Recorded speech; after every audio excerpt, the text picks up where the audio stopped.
오늘 여러분과 함께 나눌 말씀은 그렇게까지 할 필요가 있었을까? 그렇게까지 할 필요가 있을까라는 제목으로 은혜를 나누고자 합니다. 코로나 이후에 어떤 교회는 정부에서 하지 말라고 해도 끝까지 대면 예배를 지켰다. 그랬더니 한 명도 코로나에 안 걸렸다. 이것을 미담으로 자랑하기도 합니다. 사실 요즘 정부와 교회와의 소송전에서도 정부가 너무 무리하게 예배를 못 드리게 한 것이라는 그런 판결이 나오다 보니 저도 살짝 후회하는 마음도 좀 들었습니다. 그때 끝까지 그냥 대면 예배를 고집했어야 했을까? 이런 생각도 들었습니다. 근데 여러분, 2년 전을 다시 복귀해 보면 정부가 모이지 말라고 해서 또는 코로나 걸리는 것이 무서워서 한국 교회가 비대면으로 전환한 것은 아니었습니다. 기억을 되살려 보시면 신천지발 코로나 확산 이후에 혹여라도 예배드리다가 코로나가 확산되었다는 비난으로 하나님의 영광이 가리울까봐 우리는 노심초사했던 것입니다. 여러분, 아무튼 좀 다른 이야기입니다만 이 다니엘이 뜻을 정하여 하루 3번 예루살렘을 향해 기도하기로 결심했고 그것을 지키다가 사자굴에 던져졌었는데 과연 다니엘이 그렇게까지 할 필요가 있었을까? 그렇게까지 할 필요가 있었을까? 여러분, 좀 더 생각해 보면 우리는 과연 다니엘과는 상황이 다르겠지만 우리는 어디까지 지켜야 되는 건가? 어디까지 우리는 신앙생활을 해야 되는 건가? 여러분, 그런 질문이 던져질 수밖에 없습니다. 오늘 말씀, 그렇게까지 할 필요가 있었을까라는 이 제목을 가지고 우리 신앙의 모습을 점검하시는 이 시간 되시기를 주님의 이름으로 축원합니다. 다니엘은 잘 아시는 것처럼 바벨론의 포로로 끌려왔던 청년이었습니다. 포로라는 것이 나쁘게 말하면 노예 같은 신분인데 기특하게도 이 다니엘은 하나님 앞에서 뜻을 정했던 그런 젊은이였습니다. 청년 때부터 친구들과 뜻을 정해서 우상 제물을 먹지 않겠다고 결심했던 사람이죠. 얼마나 정말 그 무모할 정도로 그렇게 용감하게 결단했던 그런 모습인지요. 그런 다니엘이었기 때문에 나이 먹어서 이제 바벨론 총리가 된 이후에는 하루 3번 기도하기를 습관처럼 했던 기도의 사람, 믿음의 사람이었습니다. 그때 다니엘을 시기했던 정치적 천적들이 다니엘을 하여튼 공격하려고 탈탈 털었지만 어떠한 허물도 찾을 수가 없었습니다. 결국 한 가지 악한 흉계를 꾸몄습니다. 한 달 동안은 바벨론 왕이 아닌 다른 존재에게 기도하는 자는 지위 여하를 막론하고 모두 사자굴에 던져 넣어 주십시오. 이걸 법으로 만들었습니다. 다니엘 입장에서 충분히 몸을 사릴 수 있는 일이었습니다. 그냥 창문 닫고 커튼 치고 기도하면 아무 문제가 없었을 것입니다. 더구나 기한이 한 달이었으니까 뭐 잠깐만 멈추어도 한 달 정도만 좀 멈추었다가 기도해도 되었을 것입니다. 한 달 후부터 다음부터 더 열심히 기도하면 되는 것이니까요. 근데 다니엘은 그렇게까지 할 필요가 있었을까 싶은 행동을 했습니다. 그는 뜻을 정하였기 때문에 커튼도 치지 않고 창문도 닫지 않은 채 늘 하던 대로 예루살렘을 향하여 기도했던 것입니다. 하나님에게 기도했죠. 도대체 다니엘은 어떤 색깔의 신앙을 가진 사람이었기 때문에, 어떤 특징의 신앙생활을 했기 때문에 그렇게까지 하였던 것일까요? 그렇게까지. 여러분, 다니엘의 신앙의 모습을 볼 때 2가지 특징을 우리가 볼 수 있습니다. 첫째는 다니엘은 타협하기를 거절했습니다. 조금 전 말씀드린 대로 신앙은 타협하는 것이 아니라고 그랬습니다. 그렇기 때문에 다니엘은 한 달만 참았다가 기도하면 어떻냐는 그 유혹에 넘어가지 않았습니다. 그런 점에서 아주 단호한 신앙인이었습니다. 단호했습니다. 조금 전 말씀드린 대로 창문 좀 닫아도, 커튼 좀 쳐도, 소리만 내지 않아도 이런 것들은 충분히 타협할 여지가 있었는데 그는 그냥 죽으면 죽으리라, 그리고는 순교의 정신으로 그렇게 기도하면서 자기 신앙을 지켰던 것입니다. 우리 10절의 말씀 다시 같이 읽겠습니다. 시작. 다니엘이 이 조서에 왕의 도장이 찍힌 것을 알고도 자기 집에 돌아가서는 윗방에 올라가 예루살렘으로 향한 창문을 열고 전에 하던 대로 하루 3번씩 무릎을 꿇고 기도하며 그의 하나님께 감사하였더라. 아멘. 여러분, 이런 모습은 비단 다니엘만 그런 것이 아니었습니다. 성경에 보면 믿음의 사람들, 다니엘의 친구들 사드락 메삭 아벳느고 다 마찬가지였습니다. 우리나라도 믿음의 선배들 보면 일제 순사들 앞에서, 공산당 앞에서 신앙을 지켰던 그런 믿음의 선배들이 있었습니다. 다니엘 같은 결단을 보이는 그런 인물들이 사실 많이 있습니다. 또 2번째로 이 다니엘을 보면 다니엘은 그 와중에도 감사하였다는 사실입니다. 다니엘의 신앙이 더 빛을 발하는 지점은 저는 이것이라고 보입니다. 그의 하나님께 감사하였더라. 여러분, 그는 감사했어요. 지금 상황이 이제 기도하면 바로 사자굴에 던져질 그런 지경이었는데 그는 하나님께 감사했다는 것입니다. 여러분, 데살로니가전서 5장 18절 같이 읽어보겠습니다. 시작. 범사에 감사하라. 이것이 그리스도 예수 안에서 너희를 향하신 하나님의 뜻이니라. 아멘. 여러분, 하나님의 뜻은 감사하는 것이라고 말씀하고 있습니다. 지금 다니엘의 결단은, 다니엘이 이제 결단하면 죽는 겁니다. 그런데도 하나님께 감사할 수 있다는 것은 여러분, 하나님께 대한 그의 태도가 굉장히 순수했다는 겁니다. 다시 말하면 그는 무엇인가를 기대하고 내가 이렇게 기도하면 하나님이 복을 주시겠지, 뭐 이런 사심이 없었다는 것입니다. 조건 없이 그냥 하나님을 하나님으로 경배하고자 하는, 하나님은 하나님이시니까 나는 경배하겠습니다, 이런 마음이었습니다. 어떻게 여러분, 이 다니엘은 도대체 어떻게 그렇게까지 하였던 것일까요? 여러분, 신앙생활을 한다고 꼭 그렇게까지 할 필요가 있었느냐는 그런 질문이 던져지지 않습니까? 이 질문은 현대를 살아가는 우리들에게도 여전히 다가오는 질문입니다. 그렇게까지 할 필요가 있을까? 그러나 여러분, 우리는 답을 또 압니다. 그렇게까지 할 수만 있다면 그렇게 해야지요. 그리고 그렇게 하면 하나님께서 우리를 버리시기 하시겠습니까? 여러분, 어떻게 살아야 되겠습니까? 여러분, 새해를 우리 준비하기 위한 정책당회를 하면서도 우리 장님들과 지금 머리를 맞대며 연구하는 것은 바로 이런 질문에서 시작되는 것입니다. 그렇게까지 할 필요가 있었을까? 이 질문 앞에 그렇게까지는 못해, 그렇게까지 안 해도 돼요, 이렇게 포기하는 것이 아니라 그렇게까지 하려고 애는 써야 하지 않겠는가? 그렇게라도 해보자고 우리 성도들에게 권면해야 되지 않겠는가? 이런 답을 찾으려 하는 것입니다. 여러분, 사실 코로나 이후에 이런 의문이 들지 않는가요? 굳이 힘들게 신앙생활을 할 필요가 있겠어? 굳이 먼 거리를 운전해서 예배당에 안에서만 예배드릴 필요가 있겠어? 그냥 영상을 통해서 그렇게 얼마든지 드릴 수 있는데, 여러분, 맞습니다. 요즘 현대인들에게 바쁜 일상 속에 예배당에 모여 예배한다는 것은 쉬운 일이 아닐 것입니다. 더구나 우리 한강교회처럼 도심 안에 있는 교회는 성도들 모두가 주변에서 사는 것이 아니기 때문에 더더욱 대면 예배가 쉽지 않은 상황입니다. 여러분, 요즘 주중 주말 그거 상관없이 강명분로 올림픽대로 아주 운전해 보면 너무 길이 많이 막힙니다. 목사님, 금요기도에 나오기가요 너무 힘듭니다. 수요예배 힘듭니다. 새벽기도 이건 말도 안 됩니다. 여러분, 이런 정말 탄식이 나오는 그런 우리 상황입니다. 사실 다니엘의 모습을 보면 여러분, 우리가 그래도 이렇게 말해야 되겠죠. 직장은 못 가더라도 교회는 나와야죠.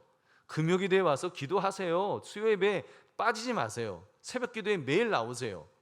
여러분, 이렇게 말해야 하겠죠. 여러분, 그렇다고 진짜 그렇게 또 막 그렇게 한다고 해서 실제로 나오시지도 않을 거고, 그렇다고 또 나오지 않아도 괜찮아요, 안 나오셔도 괜찮아요, 이렇게 말할 수도 없고, 그래서 당회에서는 어떻게 하면 신앙생활을 잘 할 수 있을까?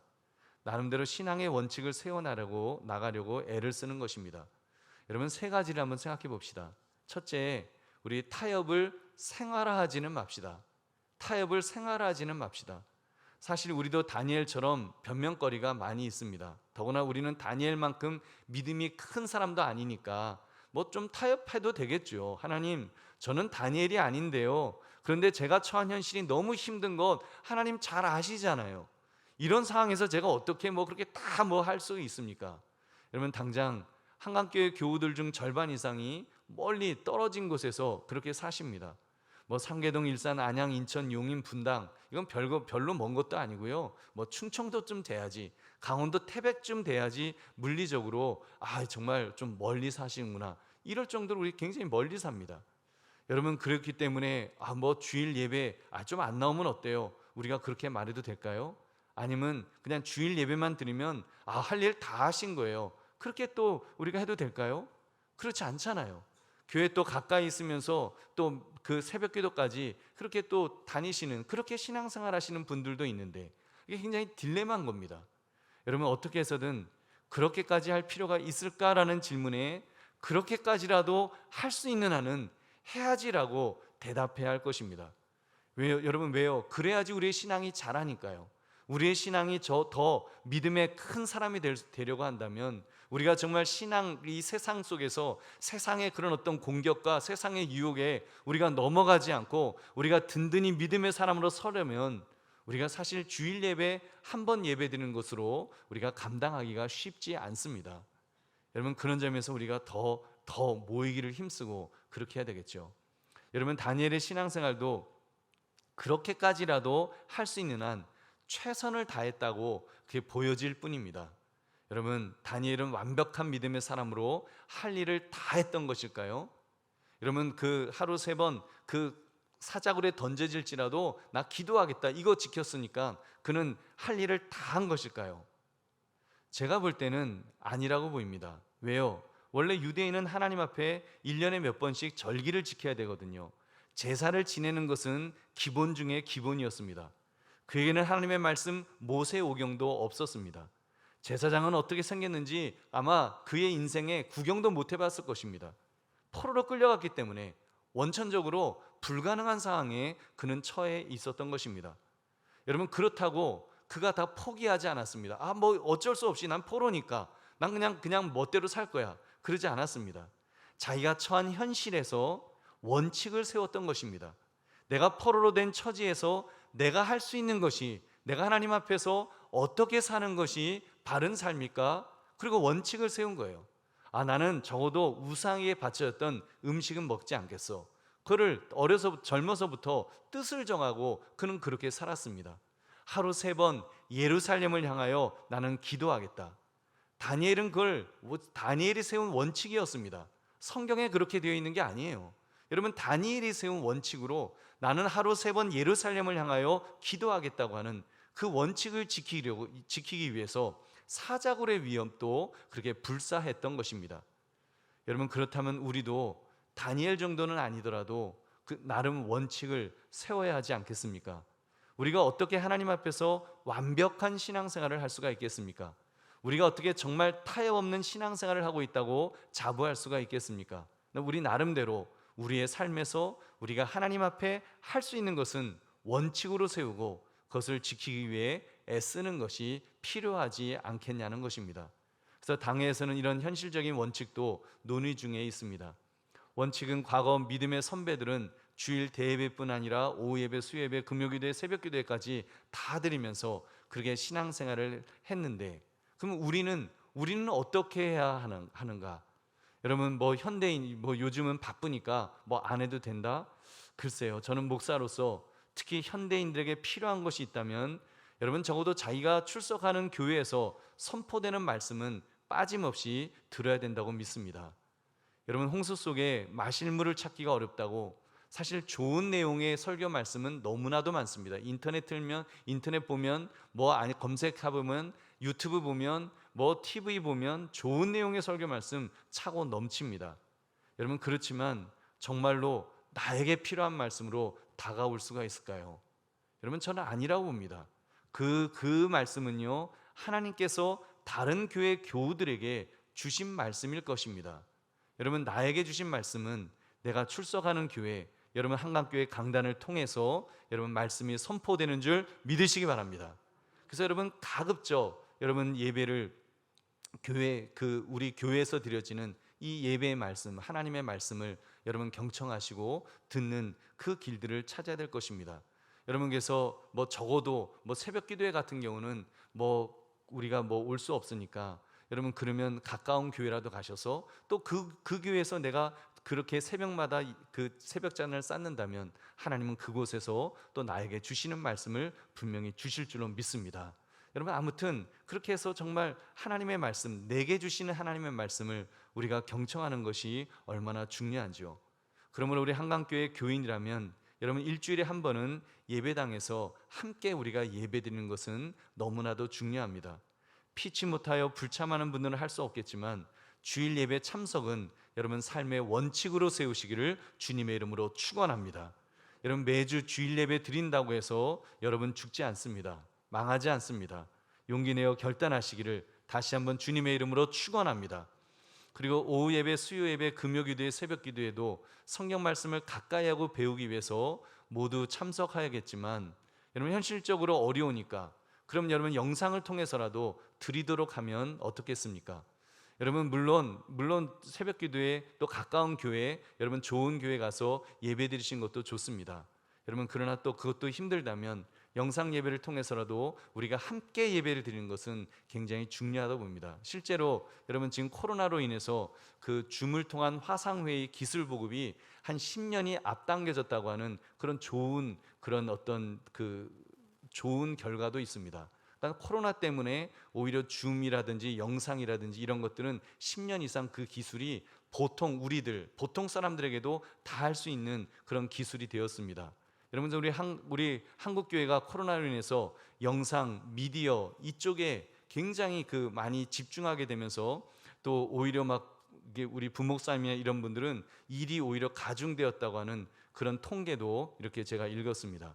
여러분 아무튼 우리 또 하나님께서 협력하여 선을 이루셔서 오히려 또 이런 영상을 통해서 우리가 또 함께 할 수 있는 그런 길들을 하나님께서 열어주신 것이 아닐런지요. 그래서 여러분 좀 이렇게 앞으로 교회가 먼 분들은 이렇게 두세 가정이라도 수요 예배 한 번이라도 이렇게 좀 우리가 거점 가정을 만들고 그곳에서 함께 예배 드리는 것은 여러분 어떨런지요. 1시간 운전하여 오는 것은 힘들어도 가까이에 교우들 가정에 함께 모여서 영상으로 예배를 드리고 또 줌 화면으로 뒤에 이렇게 또 줌 화면으로 띄워놓고 함께 예배 드린다면 여러분 그것도 또한 우리가 함께 할 수 있는 좋은 방법이 될 수 있다고 믿습니다. 여러분 아무튼 우리가 어떻게 해서든지 더 함께 모여 예배 드릴 수 있는 길을 찾아보자는 것입니다. 여러분 그렇게까지 할 필요가 있어요? 그런 질문이 아니라 그렇게까지라도 우리가 하나님 앞에 더 가까이 가고 더 열심 내기를 결심할 때 우리 역시도 다니엘과 같은 믿음의 장부가 될 줄로 믿습니다. 여러분 앞으로 우리 교회가 그런 원칙을 제시할 것입니다. 그럼 함께 지켜나갑시다. 그렇게 하면서 여러분은 영적으로 성장할 것이고 그렇게 성장할 때 믿음의 장부가 되어 섬기는 자로 우뚝 서게 될 것입니다. 우리 교회가 그런 섬김의 장을 할 수 있는 한 많이 찾아서 제시하려고 합니다. 그것을 향해 함께 갑시다. 그러므로 다니엘처럼 믿음의 장부로 더욱 든든히 서시기를 다시 한번 주님의 이름으로 축원합니다. 두 번째, 아무리 힘들어도 감사하는 마음을 잃지 맙시다. 여러분 다니엘은 감사했습니다. 감사했다는 것은 하나님의 하나님 되심을 인정했다는 것입니다. 하나님을 나에게 복 주시는 무슨 복주머니, 무슨 우상 정도로 여긴 것이 아닙니다. 하나님을 우주 만물을 창조하신 창조주 하나님으로 인정했다는 것입니다. 자기 형편이 지금 어떻든지 그것 상관없이, 자기에게 무엇을 주셨든지 그런 것 상관없이 그냥 하나님이시니까, 하나님은 하나님이시니까 그 하나님을 경배하면서 그 하나님께 감사하고 있었던 것입니다. 여러분 이렇게 다니엘의 감사야말로 그의 참된 믿음을 증명하는 결과가 아니겠습니까? 보십시오. 만약 다니엘이 감사하지 않았다면, 불평불만했다면 하나님을 인정하지 않았다는 증거가 될 것입니다. 불신앙을 보인 것입니다. 여러분 출애굽했던 이스라엘 백성들 엄청난 기적을, 어떻게 보면 다니엘보다 더 많은 기적을 경험했던, 맛보는 중에도 여러분 조금만 힘이 들면 이스라엘 사람들은 어떻게 했습니까? 불평했습니다. 왜요? 하나님을 하나님으로 믿지 못했기 때문입니다. 고작 하나님을 가나안의 우상들 중 하나로, 아니 그보다도 못한 분으로 불신앙했기 때문에 하나님의 진노를 산 것입니다. 결국 여러분 믿음의 사람의 모습이 아니었기 때문에 여러분 그 하나님께 버림받는 그런 모습을 우리는 보게 되죠. 한번 따라하시기 바랍니다. 불평은 불신앙이다. 참 믿음은 언제나 감사합니다. 믿으시면 아멘 합시다. 아멘. 여러분 참 믿음은 언제나 감사하는 것입니다. 어떤 조건 때문에 감사하는 것이 아니라 언제나 감사하는 것. 여러분 좀 말씀드렸던 불평불만만 터뜨렸던 출애굽의 이스라엘 백성들, 그 1세대는 결국 가나안 땅에 들어가지 못했습니다. 그 불신앙 때문에 하나님의 징계를 받았던 것입니다. 결국 약속의 땅을 멀리서 바라만 볼 뿐 들어갈 수 없었죠. 여러분, 얼마나 가슴 아프고 불행한 역사인지요. 여러분, 우리도 마찬가지입니다.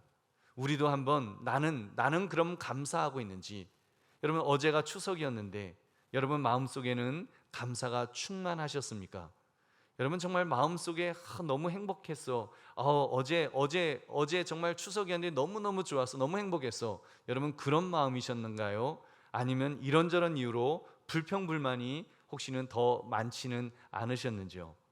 여러분, 그 어제 하루가 행복했다, 여러분 이런 마음이 있다면 정말 그것은 하나님께 감사하는 그런 마음이 있는 분이실 것입니다. 만약 행복하지 않았다면 감사하지 않았기 때문일 것입니다. 여러분, 감사한데 내가 어떻게 행복하지 않을 수가 있어요? 감사하면 마음에 하나님을 향한 감사가 생기면 그냥 행복한 거예요. 하나님 앞에 하나님 감사해요라고 하는 순간 그냥 행복은 저절로 찾아옵니다. 행복은요, 뭐 정해져 있는 게 아니잖아요. 행복은 내 마음속에 감사가 넘치는 순간 행복은 저절로 찾아오는 줄로 믿습니다. 감사하면 그냥 막 행복해져요. 여러분, 다른 이유 때문에도 행복할 수 있지만 감사함은요, 마음에 감사가 찾아오는 순간은 그냥 행복은 저절로 그냥 나타나게 되어 있습니다. 여러분, 어떤 이유에서건 만약 행복하지 않은 이유, 여러분 그것이 하나님을 향한 감사의 마음이 약화되었다면 다시 한번 그 감사를 회복하시기를 주의 이름으로 축원합니다. 우리 사랑하는 성도님들, 우리가 다니엘을 통해 믿음의 선배를 통해 배울 수 있는 이 대목은 바로 저는 이것이라고 봅니다. 다니엘이 사자굴에 던져질 줄 알면서도 창문을 활짝 열고 예루살렘을 향해 기도할 수 있었던 그 힘은 저는 그 감사에 있다라고 믿습니다. 하나님을 향한 감사 말입니다. 하나님을 향한 감사, 그냥 하나님 되심을 믿으니까 감사가 나오는 것입니다. 하나님의 하나님 되심을 믿으니까 풀문불 속에 던져질 위기에서도 하나님께서 우리를 구원해 주실 거야, 그리 아니하실지라도 나는 절하지 않겠습니다 하면서 죽음까지 불사하는 것, 여러분 바로 하나님의 하나님 되심을 인정할 때 할 수 있는 것입니다. 그것이 믿음입니다. 그리고 믿음의 사람은 감사하게 되어 있습니다. 왜냐하면 전능하신 하나님 앞에 서기 때문에, 우주 만물을 말씀으로 창조하신 하나님 앞에 서게 되기 때문에 감사가 저절로 나오지 않을 수 없습니다. 우리 사랑하는 성도님들, 아직 추석 연휴가 완전히 끝나지 않았습니다. 내일도 쉬잖아요. 여러분, 아직 남은 추석 연휴 마음을 다해 감사하시기를 주의 이름으로 축원합니다. 여러분, 나의 나됨이 하나님의 은혜입니다라고 하면서 감사하시고, 이제 11월 셋째 주가 되면 추수감사절이 되는데, 여러분 1년을 돌아보면서 여러분 지금부터 감사하시기 바랍니다. 적어도 추석을 보내는 우리의 마음 자세가 추수감사절의 마음과 동일해야 되지 않겠습니까? 그냥 쉬는 날이 아니라 감사하며 쉬는 날로, 그래서 감사를 좀 즐기시기 바랍니다. 이제 추석부터 추수감사절까지 거의 한 2달 가까운 시간이 남아 있는데, 여러분 정말 감사를 즐기시기 바랍니다. 감사의 마음을 키우시기 바랍니다. 감사의 마음으로 바꾸시기 바랍니다. 여러분, 그러므로 아무리 힘들어도 하나님으로 인하여 감사하시기를 주님의 이름으로 축원합니다. 세 번째, 그렇게 할 때 하나님께서 책임져 주시는 삶이 될 것입니다. 다니엘은 사자굴에 던져졌지만 구원함을 받았습니다. 오히려 대적들이 사자굴에 던져지죠. 여러분, 이런 모습은 사드락 메삭 아벳느고의 모습에서도 알 수 있습니다. 그 이전에 느부갓네살 왕 앞에서 그가 세운 금신상에 절하지 않겠다고 해서 풀무불에 던져진 적이 있었습니다. 그때 그들이 고백했던 너무나도 순수한 신앙 고백, 여러분 기억하실 것입니다. 우리 다니엘서 3장 17절부터 18절 함께 읽겠습니다. 시작. 왕이여, 우리가 섬기는 하나님이 계시다면 우리를 맹렬히 타는 풀무불 가운데에서 능히 건져내시겠고 왕의 손에서도 건져내시리다. 그렇게 하지 아니하실지라도 왕이여, 우리가 왕의 신들을 섬기지도 아니하고 왕이 세우신 금신상에게 절하지도 아니할 줄을 아옵소서. 아멘. 여러분, 다니엘과 세 친구들 이렇게 타협하지 않고 담대하게 신앙을 지켰을 때 여러분 하나님께서 함께 해주셨습니다. 그때마다 어김없이 하나님께서 그들의 편이 되어 주셨습니다. 풀무불 속에서도 타지 않았고 사자굴 속에서도 죽지 않았습니다. 하나님께서 전능하신 능력으로 기적을 베풀어 주신 것입니다. 여러분, 특히 오늘 본문의 다니엘은 사자굴에 던져졌지만 사자들이 오히려 그를 포근하게 안아주었습니다. 그리고 그의 대적들이 사자굴에 던졌을 때 뼈도 추리지 못할 정도로 아그작아그작 삼켜버린 것을 알 수 있습니다. 하나님께서 책임져 주신 증거인 줄로 믿습니다.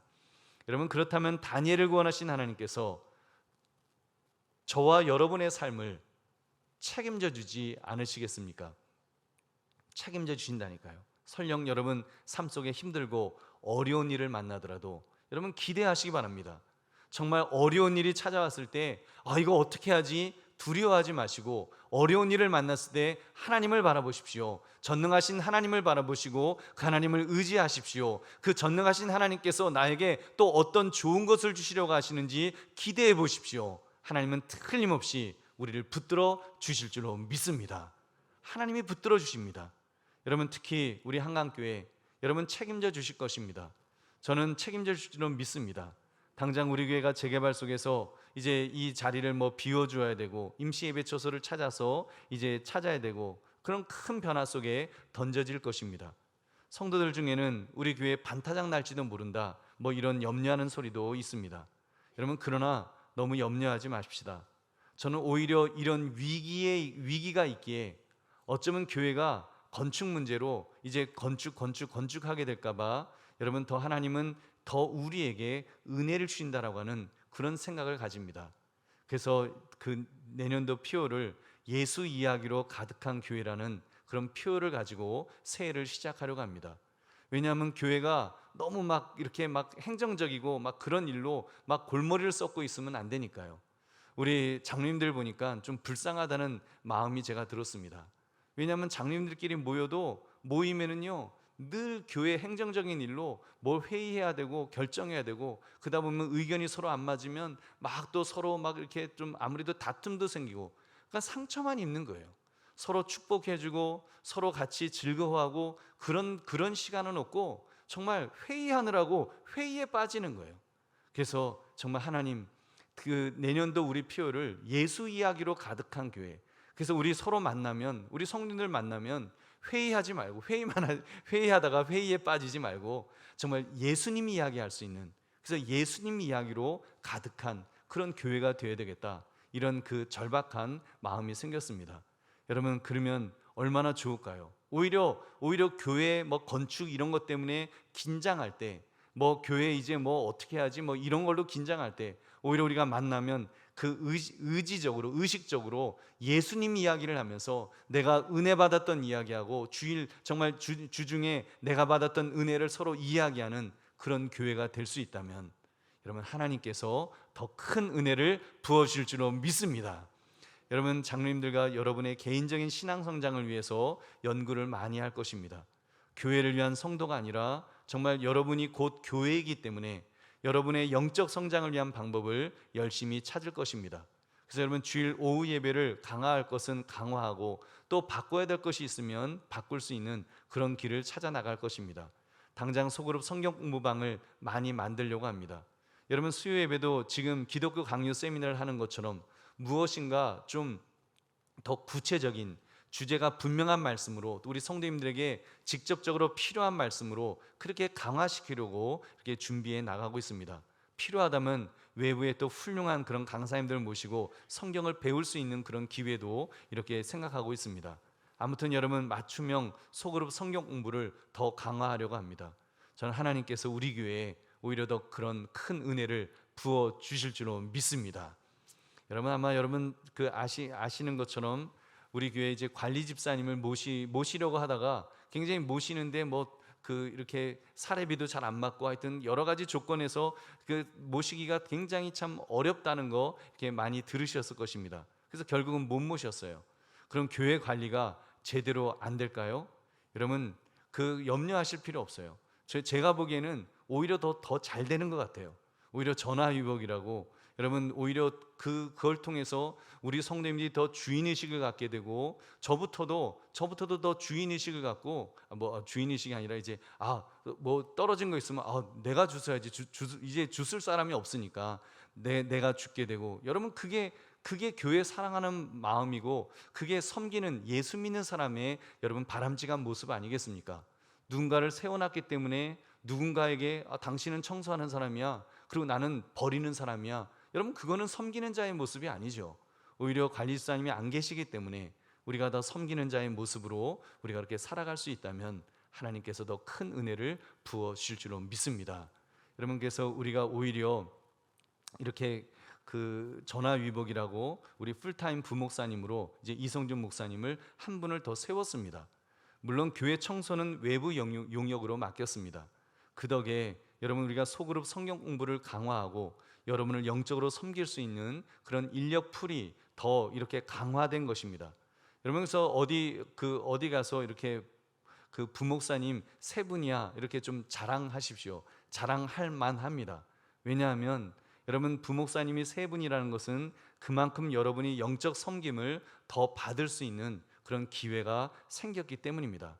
아마 다른 교회 부러워할 거예요. 다른 교회 성도들이 당신의 교회는 되게 좋겠다. 부목사님들이 많으셔서 교육자들이 계셔서 많이 섬김을 받을 수 있겠다. 여러분, 영적으로 여러분의 필요를 더 체험받을 수 있는 여러분 그런 길이 생긴 것입니다. 그래서 우리가 또 이렇게 성경 공부도 더 많이 만들 것이고, 지금 여러분에게 하반기 성경대학 이렇게 했지만 이거보다 훨씬 더 많은 것들을 우리가 준비할 것입니다. 그래서 앞으로 정말 우리가 더 많이 이렇게 섬길 수 있도록, 그래서 영적으로 우리가 성장할 수 있도록 우리가 함께 그렇게 만들어 나아갑시다. 그러면 하나님께서 책임져 주시는 은혜를 바라보며 더 믿음의 굳건히 서시기를 주님의 이름으로 축원합니다. 말씀을 맺습니다. 그렇게까지 할 필요가 있을까? 그렇게까지 할 필요가 있었을까? 여러분, 그렇습니다. 그렇게까지 할 필요가 있었습니다. 왜요? 다니엘이 하나님 앞에서 살기 위해서 그는 그렇게까지 해야 했으니까요. 그리고 그렇게까지 하였을 때 믿음의 큰 장부로, 바벨론의 총리로, 구약의 예언서인 다니엘서의 저자로 정말 하나님 앞에 귀하게 쓰임받을 수 있었습니다. 여러분, 그렇다면 우리도 마찬가지입니다. 아무리 삶이 힘들고 어렵더라도, 지금 상황이 굉장히 나빠지는 것 같다 할지라도 우리 역시도 그렇게까지 할 필요가 있을까라는 질문 앞에 그렇게까지 해야 우리가 살 수 있다라고 우리 고백합시다. 더 주님 앞에서 어떻게 하면 더 믿음의 장부가 될 수 있을까? 믿음의 장부가 되기 위해서 우리가 할 수 있는 최선이 무엇일까를 더 고민하고 연구하고 결심한다면 하나님은 우리를 붙들어 주시고 더 큰 은혜와 복을 부어 주실 것입니다. 여러분, 그러므로 그렇게까지 할 필요가 있었을까라는 질문 앞에 그렇게까지라도 내가 할 수 있는 한 하겠나이다라고 고백할 수 있는 저와 여러분 되시기를 주님의 이름으로 축원합니다.